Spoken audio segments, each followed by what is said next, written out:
In the book of John, chapter 9, there's this encounter Jesus has with a man who was born blind. And Jesus heals this blind man. He gives him his sight.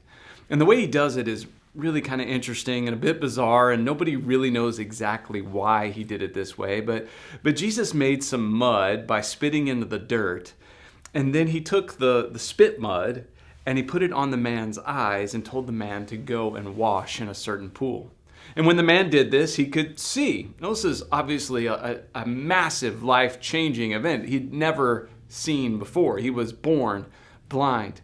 But the whole story, the whole encounter starts off with Jesus' disciples asking him, "Teacher, who sinned to cause this man's blindness? Was it his parents' sin that caused it, or was it his sin?" And Jesus, replies to them, "It's nobody's sin. Like, what are you talking about here? Why are we always looking for who's to blame?" You see, the fact of the matter is, there's just problems sometimes. There's massive problems, and it could be blindness, whether it be physical or spiritual or emotional, relational. But there's problems, and they need healing, and Jesus is the one who can do something about it. And yet we're sometimes so busy trying to figure out who's to blame that we never really even address the problem or take anyone to the one who can heal the problem. Now, the other part of this story that gets pretty cool is now all of a sudden you got this guy who was born blind who can see. He goes home. And when he goes home, his neighbors see him and go, "Whoa, isn't that the blind dude?" And he's like, "Yeah, I am, but I can see." And they're like, "No way." So they took him to the Pharisees to kind of essentially validate the miracle and so that everyone would know that this is the guy. And the Pharisees question him, "How were you healed?" So he tells the story. He's like, "Well, there I was blind like I always am." And, this guy comes along and he makes some mud with his spit. He puts it on my eyes. He tells me to go and wash, and I go and wash. Now, of course, Jesus did this on the Sabbath, which makes the Pharisees upset. That's the thing.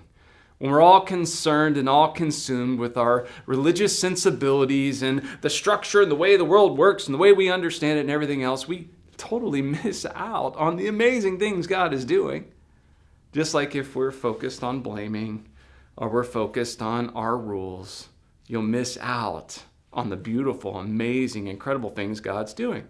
So the guy tells them this, but they're debating, well, is he really the guy who was born blind? So they send for the guy's parents. His parents come in.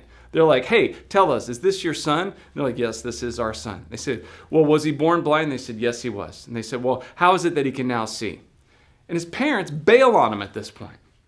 They don't want to answer because they were afraid of the Pharisees that they would be put out of the synagogue, which, by the way, was a big deal. To be kicked out of the synagogue is to be separated from societal life. I mean, your source of income, your relationships, your place in the culture and society.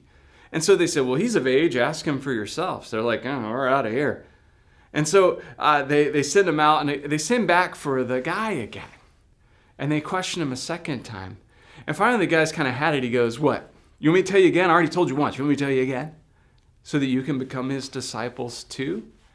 And at that point, the Pharisees said, "Surely you were steeped in sin at birth."